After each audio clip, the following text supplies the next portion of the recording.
바울이 고린도 전서를 쓰는 목적이 있습니다. 글로에라고 하는 사람을 통하여 고린도 교회 소식을 에베소에서 듣습니다. 바울이 3차 전도여행 마지막에 에베소에 머무는데 글로에 집이 와서 고린도 교회 소식을 전해주는 거예요. 고린도 교회는 바울이 대단히 힘을 써서 복음을 전했던 그런 교회입니다. 그런데 기쁜 소식이 있었으면 좋을 텐데 슬픈 소식이에요. 가슴 아픈 소식입니다. 여러분, 교회가 근심과 염려가 있을 때 가장 아픈 소식이 뭘까요? 교회에 들려오는 소식 가운데 가장 아픈 소식. 1번 재정이 어렵다. 2번 분쟁이 있다. 1번이요 2번이요? 2번이에요. 분쟁이 있다는 거예요. 지금 한국 교회는요, 대부분의 큰 교회들은 분쟁이 얼마나 많은지 몰라요. 이제는 공영방송까지 막 나와요. 저는 그런 걸 보면서 참 우리가 왜 이렇게 되나. 복음을 몰라서 그렇다. 복음을 몰라서. 자, 우리 고린도전서 1장 11절 말씀 한번 볼까요? 고린도 교회 사정을 우리 한번 보십시다. 시작. 내 형제들아, 글로에의 지편으로 너희에게 대한 말이 내게 들리니 곧 너희 가운데 분쟁이 있습니다. 제가 어릴 때 저희 엄마 아버지가 너무 싸웠어요. 너무 싸웠어요. 근데 내가 가만 보니 엄마가 좀 심한 것 같아요. 청송심씨인데요, 보통 아니에요. 키는 등소평만큼 작은데 우리 아버지는 키도 크고 호인이야. 동네 호인이야. 그런데 꼭 보면 하여튼 아버지를 이기려고. 그 아버지는 그냥 나가버려야. 에이 하고는 그냥 나가버려야. 그러면 끝내면 될 거 아니야. 이놈의 영감 어디 가나 하고 쫓아가는 거예요. 그래서 막 논에 가면 논에도 쫓아가고 밭에 가면 밭에도 쫓아가고. 아이고 참 우리 아버지 마음이 좋았어. 그래서 저는 그 어릴 때 뭐가 제일 싫었느냐? 싸우는 게 제일 싫었어. 싸우는 게 제일 싫어. 뭐 보고 배운다 그러는데 저는 싸우는 게 제일 싫었죠. 지금 큰 소리 하는 거 제일 싫고, 에이 그냥 뭐 내 혼자 그냥 삼키고 넘어갈 일이면 삼키고 넘어가자. 그런데 나라마다, 교회마다, 가정마다, 지역마다, 국회마다 분쟁이 없는 곳이 없어요.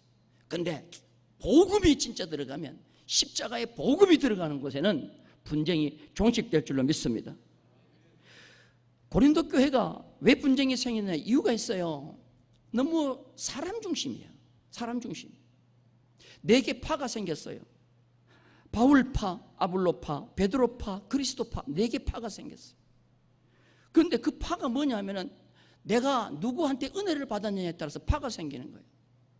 여러분들, 제 설교 듣고 은혜 받았다고 해서 제 파가 되면 안 돼요. 그리스도 파가 되어야 되는 거예요. 주님 중심의 교회가 되어야 되는 거예요. 부목사님 설교 듣고 은혜 받아서 부목사 또 파가 돼서도 안 돼요. 부목사나 담임 목사나 외부 강사나 부흥 강사나 우리가 모두 전하는 것은 똑같은 복음을 전해요. 예수 그리스도의 십자가의 도를 전하는 거예요. 믿으시면 아멘? 그럼 그 내용이 같으면 그 내용을 전하는 분들이 누구라고 할지라도 그 사람의 파가 생겨서는 안 되는 거죠. 여러분 무슨 말씀이 이해가 되면 아멘? 그래서 어떤 교회는 목사님 파, 어떤 교회는 장로님 파, 어떤 교회는 뭐 안수 집사님 파, 어떤 교회는 서리 집사님 파 해갖고 얼마나 파가 많은지. 그래서 여러분 세상에 파는 양파, 대파, 소파 이것밖에 없는데 교회는 파가 얼마나 많은지 몰라요. 사람에 의해서 파당이 생기는 사람들을 유아적 인격이라고 그래요. 유아적, 어린애들이라는 거예요. 어린애. 여러분 어린애는 속을 볼 줄 몰라요. 겉만 봐요. 어린애 앞에 포장을 잘 해놓고 싼 거를 줘봐요. 그 다음에 얘는 포장이 안 좋은데 속에 좋은 걸 놔봐요. 어린애 보고 뭘 가질래 그러면 어린애들은 다 뭘 가져요? 포장만 좋으면 가질래 그래요. 뜯어보면 별거 아니에요. 우리는 하느님의 말씀, 복음이 우리에게는 가장 소중한 줄로 믿습니다. 지난번에 제가 한번 말씀드렸죠. 시진핑 이 얘기를 내가 말씀드렸죠. 너는 그 시진핑의 얘기를 듣고 그래, 참 이게 성경적이다는 거예요. 시진핑을 당신이 어떻게 이 위대한 중국을 이렇게 잘 이끌고 있습니까? 앞으로 시진핑이 언제 끝날지 몰라요. 건세가 인기가 절정이요. 아주 강력해요. 왜 이렇게 됐냐? 감동적인 이야기를 좀 해달라니까 아버지의 계란국수 얘기를 했어요. 아버지의 계란국수. 어느 날 아버지가 시진핑 앞에 국수를 2그릇 가졌어요. 한 국수 그릇에는 계란이 하나 있어요. 한 그릇에는 없어요. 야, 네가 택해라. 뭘 먹을래? 그러니까 당연히 뭐요? 어린 시진핑은 계란 있는 국수를 선택해서 먹었어요.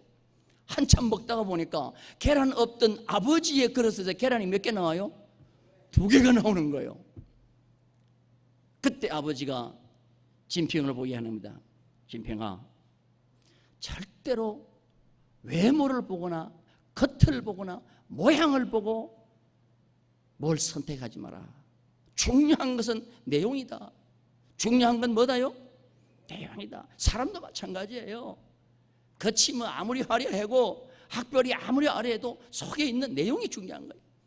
우리 충북교회 성도님들은 속에 내용이 중요하기를 주님의 이름으로 축원합니다.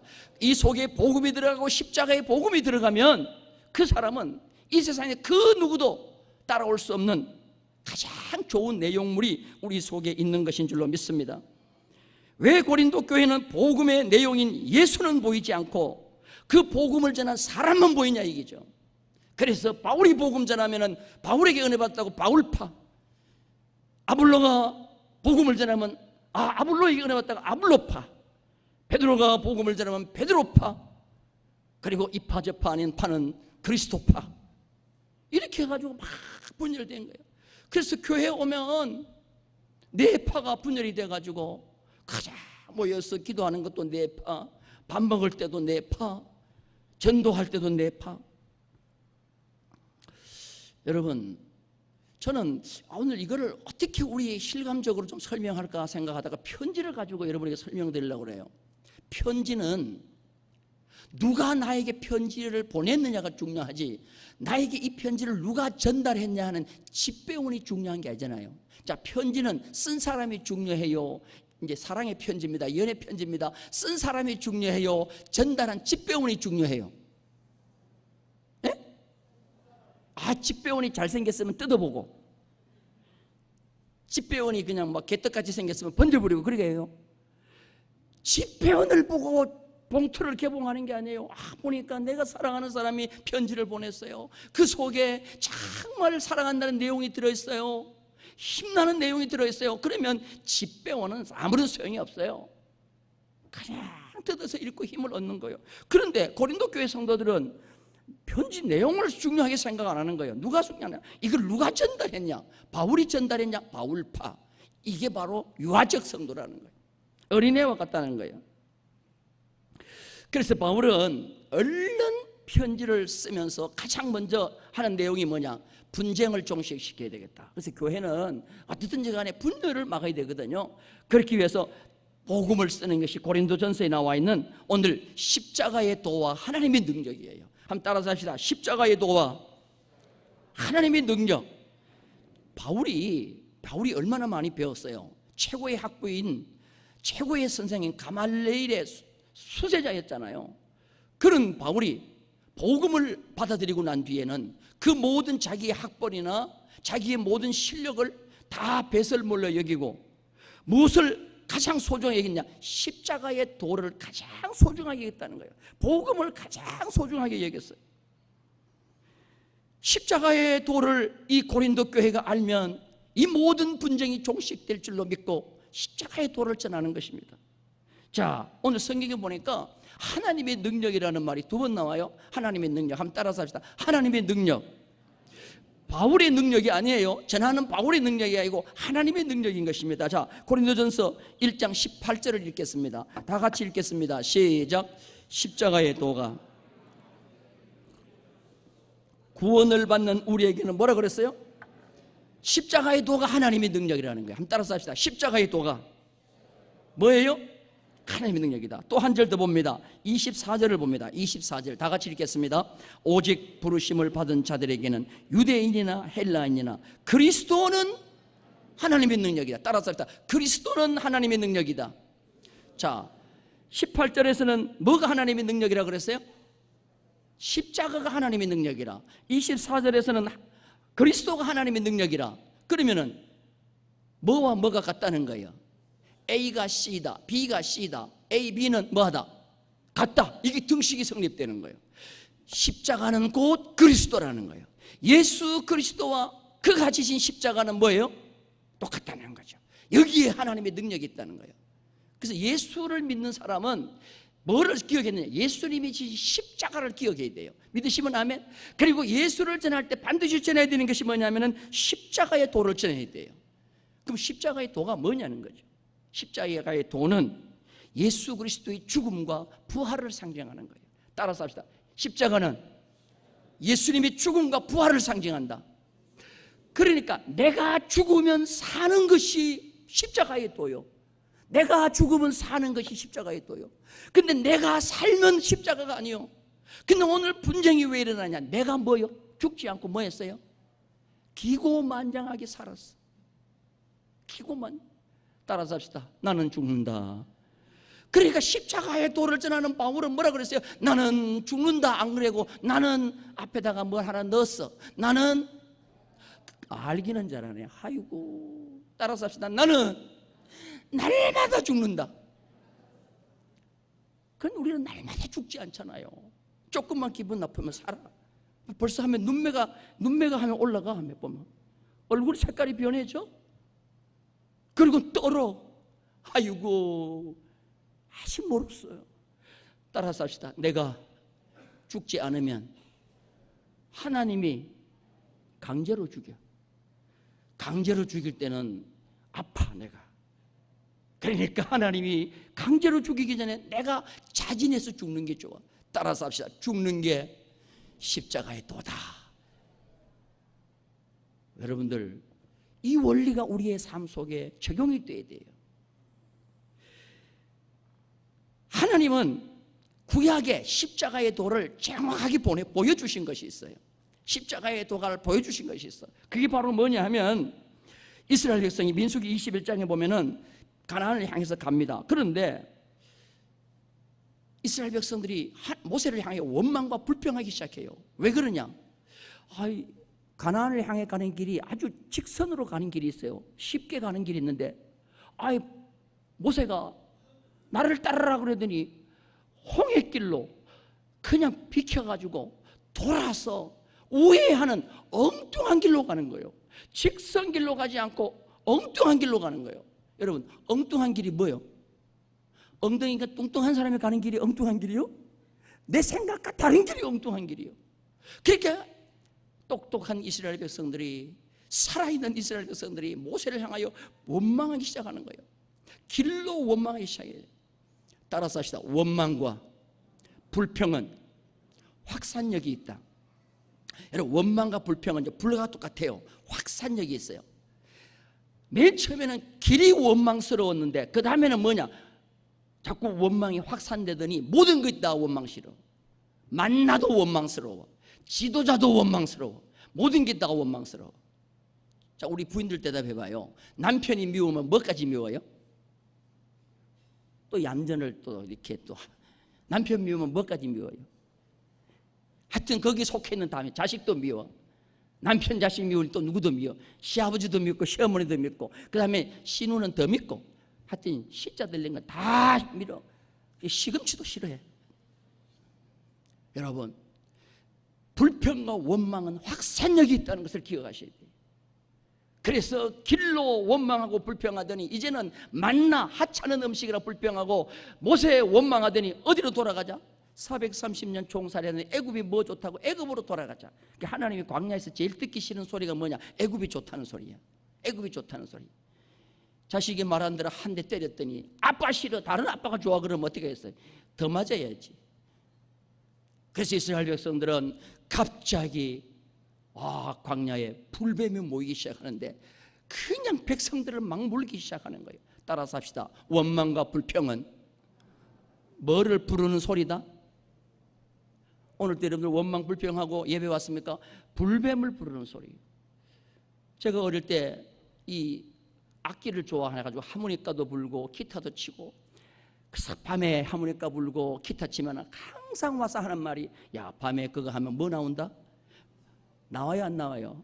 한 번도 안 나와. 근데 뱀이 얼마나 무서웠던지 그 소리 듣고는 그냥 멈추는 거예요. 이스라엘 백성들이 무엇으로 해도 원망과 불평이 멈추지 않아요. 그러니까 광야에서 가장 독한 거 세 발자국만 뛰면은 그냥 물려서 열이 나서 죽는 불뱀을 보내가지고 막 물기 시작하는 거예요. 그러니까 이스라엘 백성들이 모세한테 뭐라고 하느냐? 빨리 하나님 앞에 기도하여 이 불뱀을 몰아내달라 그래요. 그러니까 모세가 하나님 앞에 기도합니다. 하나님, 백성이 회개하니까 이 불뱀 제발 없게 해주세요. 그랬더니 하나님께서 불뱀도 없게 해주시고 불뱀 물린 자를 살려요. 근데 살리는 방법이 뭐냐? 그때 뭐 강력한 항생제를 딱 주면서 이걸 먹으라 그러면 먹을 텐데 그게 아니에요. 너무나도 쉬운 방법이야. 모세를 보고 구리뱀을 장대 높이 달아라. 그리고 그걸 쳐다보면 낫는다 그랬어요. 자, 여러분들, 지금부터 타임머신을 타고 우리 모두 다 민수기 21장으로 돌아갑시다. 그때 우리가 그 자리에 있었다고 칩시다. 내가 뱀에 물렸어. 양보라고 하지 않고 구리뱀 달아놓고 그거 쳐다보면 내가 지금 산대. 여러분, 쳐다볼 것 같아요? 안 쳐다볼 것 같아요? 쳐다봤다고 싶으면 아멘 하세요. 안 쳐다봤다고 하면 또 아멘 한번 해봐요. 덜어 좀 있을 것 같아, 내가 보니까. 그때는요, 똑똑한 사람은 다 안 쳐다봐. 배웠다고 하는 사람 안 쳐다봐. 그런데 그냥 무시해. 그냥 하나님이 그랬다고 하니까 믿어. 미련하게 믿는 거야. 그래, 쳐다보자 하고는 쳐다봤더니 어떻게 됐어요? 성경에 보니까 쳐다본 자는 다 살았다 그랬어요. 자, 우리 성경 봅니다. 민수기 21장 9절 다 같이 읽겠습니다. 시작. 모세가 놋뱀을 만들어 장대 위에 다니 못뱀을 쳐다본 즉 모두 살았더라. 따라서 합시다. 모두 살았더라. 여러분, 이게 십자가의 도요. 십자가의 도요. 그때는 내 의지도 죽고 내 지식도 죽고 내 지혜도 없고 오직 하나님의 지혜, 하나님이 말씀하시는 것이 산다고, 그것만이 나의 삶을 살리는 능력이 될 줄로 믿고 하나님이 말씀하셨으니까 내 지혜와 내 지식은 죽여버리는 거예요. 다 배설물로 여겨버리는 거예요. 그리고 쳐다보는 거예요. 그랬더니 살았어요, 안 살았어요? 사는 거예요. 내가 죽어야 사는 거예요. 내가 죽는다는 게 뭐예요? 내 주장이 죽어지고 내 지혜와 내 지식이 하나님 앞에서 아무 것도 아니라는 것을 나타내는 것이 내가 죽은 거라는 말. 따라서 하나님 앞에서 내가 죽자. 여러분, 믿으시면 아멘? 그러면 분쟁이 없어지는 거예요. 그러면 하나 되는 거예요. 그런데 우리에게 하나님의 능력인 십자가의 도를 이제 내가 실천하고 그 십자가의 도를 세상 사람들에게 전해야 되는데, 그것이 바로 뭐냐면 전도인 것이죠. 세상 사람들에게 십자가의 도를 전하는 건 뭐냐면은, 내가 죽었더니 내가 이렇게 복을 받았다. 나에게 내가 죽었더니 이렇게 하나님의 은혜가 임했다. 당신도 죽으면, 십자가의 도를 믿으면 당신도 나와 같이 산다. 이걸 전하는 것이 전도인 줄로 믿습니다. 그래서 세상 사람들에게 학문을 전하는 게 아니고 십자가의 도를 전하니까 그 사람들이 구리뱀 쳐다보면 산다는 것과 똑같은 생각으로, 아이고 왜 미련하게 그걸 어떻게 믿냐는 거예요. 뭘 예수가 나를 위해서 십자가에 죽었고 또 나도 죽으면 또 산다, 그런 게 어디 있냐고 세상 사람들이 받아들이지 않고 그걸 미련하다고 하는 거예요. 세상에는 지혜가 두 가지가 있어요. 따라서 합시다. 하나님의 지혜, 세상 지혜. 지혜는 두 가지가 있어요. 자, 우리 고린도전서 1장 21절 봅니다. 다 같이 읽겠습니다. 시작. 하나님의 지혜에 있어서는 이 세상이 자기 지혜로 하나님을 알지 못하므로 하나님께서 전도에 미련한 것으로 믿는 자들을 구원하시기를. 우리가 지금 복음 전하는 거 있잖아요. 이게 지혜로운 방법이요 아니면 미련한 방법 같아요? 미련한 방법 같아요. 가끔 가다가 보면요, 저 앞에 커피를 우리가 이제 냉커피를 끓여가지고 화요일날 전도대가 나가잖아요. 지나가는 사람 보고 예수 믿으세요. 커피 한잔하고 가세요. 그러면은 커피 한잔하고 가세요. 그러면 와서 커피 마시려고 그러다가 교회 나오세요. 그러면 안 먹고 가는 분이 있어. 그 사람들이 가면서 뭐라 그러겠어요? 아이고 참 생기기는 멀쩡하게 생겨가지고 참 미련하게 산다. 세상 사람은 그렇게 보는 거예요. 왜? 그들에게는 세상 지혜가 있는 거예요. 세상 지혜로는 하나님의 지혜를 이해할 수가 없어요. 그래서 오늘 성경에 보니까 하나님께서 우리에게 믿음을 주기 위해서, 우리를 구원하기 위해서 뭐냐? 세상 지혜, 사람의 지혜를 다 패한다 그랬어요. 그걸 패해야 하나님의 지혜가 내 속에 들어오는 거예요. 성령님이 깨닫게 해주지 아니하면 절대로 깨달을 수가 없어요. 여러분들 제 설교를 듣고 사람들이 그런 얘기해요. 목사님 설교는 쉽다 그래요. 내 설교가 쉬운 게 아니고 여러분이 하나님의 지혜가 있어서 그런 거예요. 이러면 아멘을 크게 해야 되는데, 내 설교가 쉬운 게 아니고 여러분이 하나님의 지혜가 있기 때문인 줄로 믿습니다.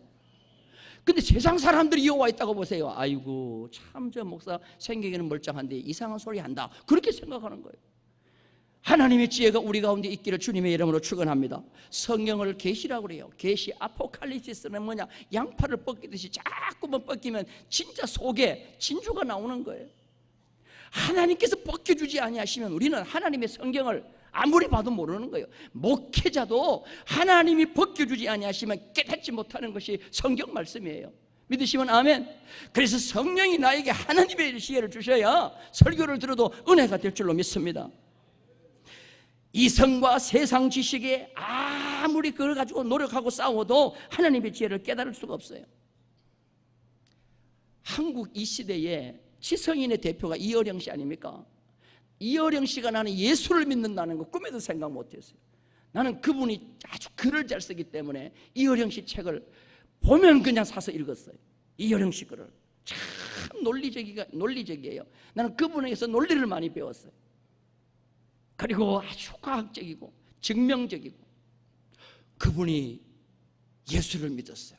그리고 예수를 믿고 난 뒤에 지성에서 영성으로라는 책을 썼잖아요. 한번 따라서 합시다. 지성에서, 이건 세상 지혜라는 말이에요. 영성으로, 이건 하나님의 지혜라는 말이에요. 이게 있기 전에 그 딸 김민아 씨가 그렇게 하나님 앞에 아버지의 영혼을 위해서 기도했어요.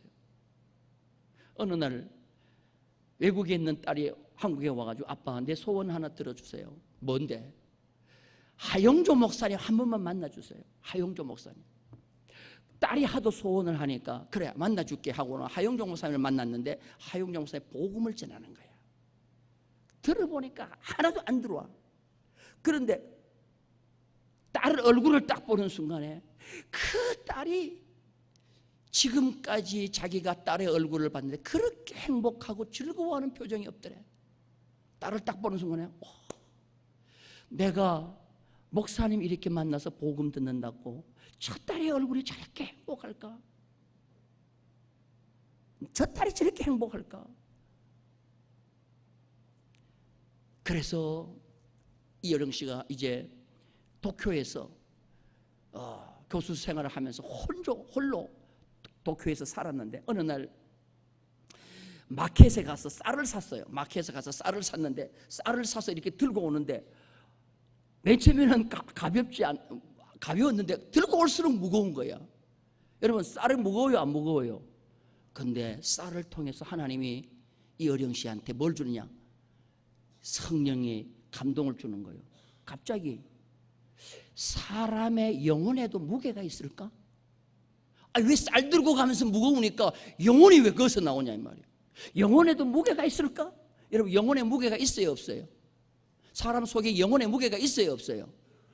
그래서 검색을 한 거야. 그랬더니 어떤 사람이 돌아가요. 돌아가는데 이 얘기를 했어요. 당신 몸무게를 좀 달아도 되겠냐? 돌아가시는데 지금 얼마씩 돌아가시는데 무게를 달아도 되냐? 무게 달아도 된다 그랬어요. 그래서 정확한 저울을 갖다 놓고 임종 직전에 있는 분의 무게를 달았어요. 근데 운명을 딱 하면서 제로로 딱 떨어지는 순간에 몸무게가 21g 줄어들었어요. 이건 과학이에요. 그게 나오는 거야. 자 여러분, 이성은 논리적이면 믿어요 안 믿어요? 영혼의 무게가 21g이라? 그럼 영혼이 있다는 거네. 영혼이 있구나. 그럼 영혼이 있다고 하면 하나님도 계시는데, 서서히 뭐예요? 쌀 사가지고 오다가 쌀이 무거워서 영혼의 눈을 뜨기 시작하는 거예요. 여러분, 이게 왜 그렇게 됩니까? 그를 위해서 기도한 딸이 있었기 때문인 줄로 믿습니다. 여러분, 바위같이 깨어지지 않는 사람이라 할지라도 기도하면 솔직히 말해서 별것 아닌 일 가지고 하다가 영혼의 존재를 깨닫게 되고 하나님을 찾게 될 줄로 믿습니다. 그냥 기도도 안 하고 대짜고짜로 믿을래 안 믿을래 그러니까 조금 그렇지. 그런데 어느 날 일본 하와이에 있는 딸이 전화가 왔어요. 아빠, 눈이 보이지 않아요. 왜? 망막이 없어졌대요. 망막이 깨졌대요. 갈라졌대요. 비행기를 타고 하와이를 갔어요. 그러니까 아빠 나랑 교회 가요 그러는데 교회를 가니까 그렇게 크지 않는 교회인데 성도들이 천국을 이루고 있는 거야. 그때 교인들이 이렇게 사랑이 많다. 그리고 난 뒤에 얘야 빨리 수술을 하기 위해서 한국으로 가자 해가지고 그 딸을 비행기에 태워가지고 한국에 왔어요. 병원에 가서 딱 수술을 하려고 눈을 검사하는데 원상복귀가 된 거야. 할렐루야. 어제까지만 해도 보이지 않던 눈이 안과에 가서 검사를 하려고 하니까 눈이, 그때 하와이에서 그 교회에서 생전 처음 이여령 씨가 하나님 앞에 기도하는 거예요. 하나님, 내가 하나님을 도대체 인정을 못하겠습니다. 근데 내 딸이 지금 앞을 보지 못한다. 내 딸 눈이 보인다고 하면 내 하나님 존재 인정하겠습니다. 내 딸 보게 해주세요. 그게 하나님 앞에 처음 기도예요. 하나님이 그 기도를 들어주신 거야. 믿으시면 아멘. 그러니까 그 자리에서 이여령 씨가 하나님이 계시구나. 여러분, 안 믿는 사람은 증거를 보여야 돼. 하나님이 계시구나. 그리고 그가 일본에서 하영조 목사님에게 안수를 받고 쓴 책이 뭐예요? 지성에서 영성으로잖아요. 여러분, 하나님은 세상 지혜로는 알 수 없는 줄로 믿습니다. 세상 지혜로 하나님을 안다고 그러면 서울대학생이 제일 잘 알아야지. 그렇지 않습니다. 지성인일수록 복음을 받아들이지 않는 거예요. 그래서 하나님은 지혜를 멸하고 총명을 멸한다 그랬어요. 자, 고린도전서 1장 19절 말씀 봅니다. 19절 20절 다 같이 읽겠습니다. 시작. 지혜 있는 자들의 지혜를 멸하고 총명한 자들의 총명을 폐하리라 하였으니 지혜 있는 자가 어디 있느냐, 선비가 어디 있느냐, 이 세대의 변론가가 어디 있느냐, 하나님께서 이 세상의 지혜를 미련하게 하신 것이 아니냐. 할렐루야. 세상 지혜도 있어야죠. 세상 지식도 있어야죠. 그런데 그 위에 뭐가 있어야 돼요? 하나님의 지혜가 있으면 이걸 금상첨화라고 하는 거예요. 사랑하는 성도 여러분들, 세상 지혜 위에 하나님의 지혜를 올려놓기를 주님의 이름으로 축원합니다. 그래서 예수님 당시에 복음을 받아들이지 않는 사람들이, 이런 사람들이 있었어요. 자, 고린도전서 1장 22절입니다 22절 23절 다 같이 읽겠습니다. 시작. 유대인은 표적을 구하고 헬라인은 뭐를요? 지혜를 찾으나 우리는 십자가에 못 박힌 그리스도를 전하니 유대인에게는 꺼리끼는 것이요 이방인에게는 뭐요? 미련한 것이다. 우리가 복음을 전하면 세상 사람들 다 미련하다 그래요. 그럼 미련하다 그러면 미련하다는 소리 안 들으려고 복음을 전하지 말아야 되겠어요? 아니면 미련한 소리 들어도 자꾸 전해야 되겠어요? 찔려가지고 대답을 못 하시는가? 왜 입을 닫아먹는 거예요? 다시 한번 물어볼게요. 세상 사람이 복음 전할 때 저 사람 미련하다는 소리를 해요. 그러면 그거 안 듣기 위해서 복음을 안 전해야 되겠어요? 들어도 전해야 되겠어요? 꼭 두 번 물어야 대답을 크게 하셔. 이게 당연한 거다 이거지. 우리가 복음을 전할 때 당연하다는 거예요. 그래도 우리는 복음을 전해야 되는 거죠. 미련한 방법이라도. 그래서 오늘 말씀의 제목이 뭐예요? 전도가 뭐해 보여도, 미련해 보여도 전도의 핵심인 십자가는 뭐가 있다? 능력이 있다. 십자가를 만나고 십자가를 마음에 영접하기만 하면 당신에게도 능력이 나타난다. 할렐루야. 이것이 복음인 줄로 믿습니다. 구약에 보면은 전도에 대한 가장 큰 도전을 주는 것이 요나서예요. 요나가 니느웨 성에 가서 복음 전하라고 하니까 안 가요. 그래서 도망갔어. 그러니까 하나님은 강제로 고기 뱃속에 집어넣어갖고 드디어 느네웨에 갑니다. 느네웨 큰 도시 가가지고 적극적으로 요나가 복음 전하지 않아요. 어떻게 전하느냐? 저주만 선포해. 회개하라. 회개 안 하면 하나님이 그냥 여기에 불을 내려버린다. 회개해라. 그냥 대충 전해. 그런데요, 한 명도 하나님 안 믿을 줄 알았어요. 회개 안 할 줄 알았어요. 그런데 그렇게 그냥 대충 미련하게 복음을 전했는데 얼마나 큰 회개가 일어납니까? 왕부터 신하부터 모든 백성 젖먹이까지 짐승까지 금식시키면서 회개했어요. 요나가 깜짝 놀라는 거예요. 아이고, 나는 대충 전도했는데 어떻게 저렇게 회개가 일어날까? 이게 하나님의 능력인 줄로 믿습니다. 할렐루야. 그래서 저는요, 금년에 우리 교회의 표어가 뭐죠? 그래서 후반기에 9월 달에 솔직히 전도왕을 초청해서 간증을 들으려고 그랬는데 어느 날 보니까 전도와 양육이라는 컨퍼런스를 하는 거예요. 교회 비전연구소에서 야, 이건 우리 교회를 위해서 준비했다 해서 컨퍼런스를 우리 교회에서 유치를 한 겁니다. 근데 내가 보니까요, 내가 이 통영 지역을 이렇게 컨퍼런스를 3번 했는데 다녀보니까 이 통영 지역 적극적이지 않아. 이거 할 때도 적극적이지 않을 것 같아. 근데 여러분들 똑같은 메시지예요. 전도와 양육에 대한 컨퍼런스예요. 전도하고 우리 교회에서 잘 양육하는 이거에 이번에 오셔서 2분의 강사님이 오전 오후로 나눠서 강의를 합니다. 특별히 오후에 와서 하실 강유영 목사님은요, 서울에 있는 감리교회 목사님인데 내가 유튜브 들어가 보니까 이분이 대단한 분이에요. 복음을 아주 잘 전하는 분이에요. 관계전도라는 겁니다. 관계전도. 이걸 우리 에서 와서 강의를 할 텐데 여러분 여기 도전받고 여러분들 우리가 미련한 전도지만 십자가의 도를 전함으로 말미암아 능력이 나타나는 그런 은혜의 역사가 우리 가운데 있기를 주님의 이름으로 축원합니다. 그래서 여러분들 다 우리 교회 성도들 다 부탁드립니다. 제발 부탁드립니다. 참석하셔서 연세 드신 분이나 누구든지 다 참석하셔서 그 하루 동안 이 전도와 양육 컨퍼런스를 듣고 점심 식사하고 정 안 되는 분은 오전이나 오후 나누어서라도 여러분 오셔서 듣고 여러분들 이 전도에 힘써서 하나님께서 가장 원하시고 주님께서 가장 기뻐하시는 이 사명을 감당하는 우리 모두가 되기를 주님의 이름으로 축원합니다.